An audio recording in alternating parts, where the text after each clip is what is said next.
Hi everyone, दिनैनि गोदान मोनसे भिडिअ फिन खेब बयखौबो बरायनानै लानाय जाबाय।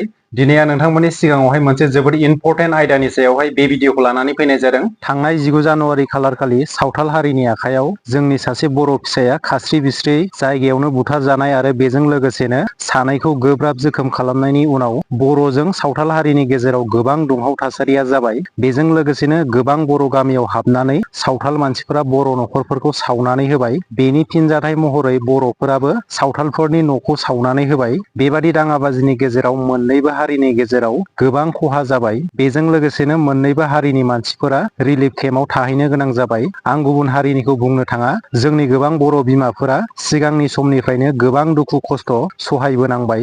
गोदो गोदाय समनिफ्रायनो गुबुन गुबुन हारिजों जोंनि बर' हारिफोरा दावहा नांबोबाय एबा जुजिबोबाय। जोंनि बर' हारिखौ फारफ्रोमबो बिथिंनिफ्राय गादबना दोननो थाखाय गुबुन हारिया सिगां समनिफ्रायनो नाजाबोगासिनो। जोंनि बर' हारिया हारसिङैनो आथिखालाव गोबां जौगानाय थासारियाव सफैनो हाबाय। नाथाय बेखौ गुबुन हारिया गाहायाव खोख्लैनो थाखाय सिगां समनिफ्रायनो खाबु लाबोगासिनो। बेखौ लानानै जोंनि दैदेनगिरिफोरजों लोगोसे बर' रायजो राजाफोरा आथिखालाव आरो फैबाय थानाय समाव माबायदि सांग्रांथि जानांगौ, बेनि सायावनो नोंथांमोननि सिगाङाव आंनि मोन्दांथिखौ फोरमायनो थाखाय बे भिडिअखौ लाबोनाय जादों। बेनिखायनो नोंथांमोना भिडिअखौ स्किप खालामालासिनो जोबजासिम नायलां। भिडिअखौ जागायजेननायनि सिगां नोंथांमोननिसिम गुरै खावलायनाय, नोंथांमोना आंनि चेनेलखौ दासिमबो साबस्क्राइब खालामनानै लायाखैबा सिगाङावनो साबस्क्राइब खालामनानै लाग्रोदो। नोंथांमोना आंनि चेनेलाव बेबायदिनो गोदान आपडेटफोरखौ मोननो हागोन। थौदो बिदिब्ला दिनैनि भिडिअखौ जागायदिनि।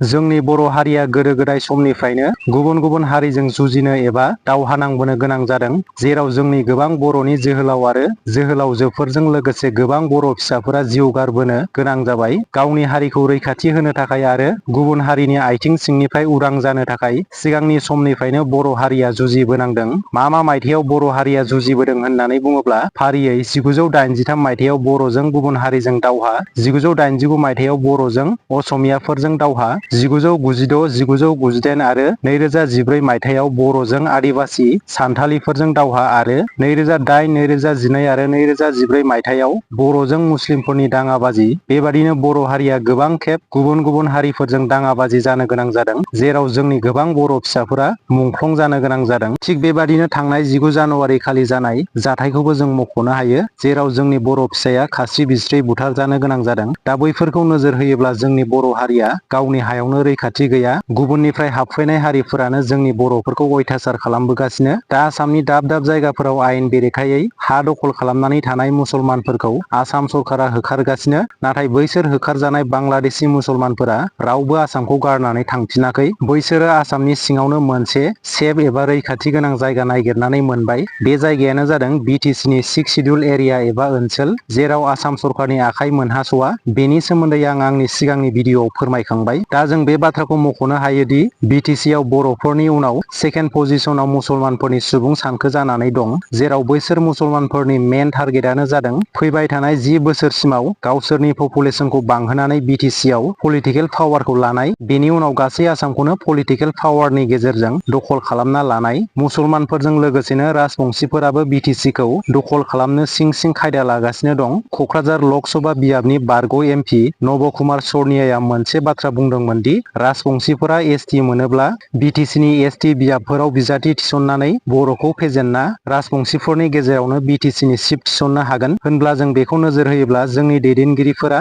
सांग्रां जानायनि सम फैबाय। जुदि गाव गावनि पलिटिकेल लाबालाबनि थाखाय मुसलमानफोरनो हा फाट्टा आरो गुबुनफोरनो ST जासिनानै होयोब्ला गावनि आथिङावनो गाव दानना लानाय जागोन। बेबादि जासिना होनायनि थाखायनो बेसोर साहस गोरायै BTCआव गोख्रों सोमावसारनो बोलो मोनदों। नोंथांमोना नैबे भिडिअ क्लिपखौ मोजाङै नायग्रो। ये देखो गाइस, ये देखो गाइस, ये देखो, ये देखो गाइस, ये देखो, ये देखो, दिख रहा है आपको? ये देखो, ये सब ये लोग ने यहाँ पे सेटअप करके रखा है, दुकान। ये देखो गाइस, लेफ्ट साइड में दिख रहा है आप लोग को? ये देखो, ये देखो, देखा? देख रहे हो आप लोग? ये देखो, ये और एक अमरदीप दिखा।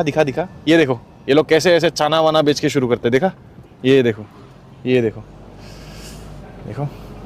ये लोग का गांव है गाइस। ये लोग ने धीरे धीरे पूरा यहाँ पे अपना बस्ती जमा लिया है। ये सब देखो, खेती वेती ये सब करना पूरा धीरे धीरे, ये लोग धीरे धीरे इसको बांग्लादेश बना देंगे भाई। ये देखो, this used to be a Bodo village. ये सब देखो यार, पूरा बस्ती गांव ये लोग ने बिछा लिया है भाई यहाँ पे।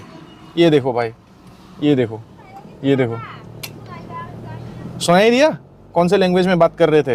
ये देखो राइट साइड में दिख रहा है आप लोग को, यहाँ पे लेफ्ट साइड में देखो। बे भिडिअआव निसान ब्रह्म बिथाङा माबायदियै बांलादेशी मुसलमानफोरा क'क्राझाराव हा दखल खालामनानै थाफैनो लादों बेखौ दिन्थिदोंमोन। निसान ब्रह्म बिथाङा बेबादि भिडिअ खालामनायनि सायाव मुस्लिम हारिनि मोनसे आफादा एफआइआर होनायबो जादोंमोन। दा नोंथांमोना मिथिनो हादोंना माबायदियै आयेन बेरेखायै हा दखल खालामना थाफैनाय मुसलमानफोरा गावसोरनि थानो लानायखौ भिडिअ बानायनायनि थाखायनो साहस गोरायै एफआइआर होलायदों। दा बेखौ लानानै थाबैनो आयेन बेरेखायै बिटिसिआव हाबफैनाय मानसिफोरखौ होखारनायनि राहा लायाब्ला उननि समाव बिटिसिखौ गुबुन हारिया दखल खालामनो बारा गोबाव सम नांला। दा नोंथांमोना बेनि सायाव मा सानो कमेन्ट सेक्सननि गेजेरजों फोरमायहरदो। दिनैनि भिडिअआ एसेनोसै। नोंथांमोना भिडिअखौ इनफरमेटिभ मोनदोंब्ला मोनसे लाइक खालामदो। लोगो मोनफिनगोन गुबुन मोनसे भिडिअआवहाय। गोजोन्थों।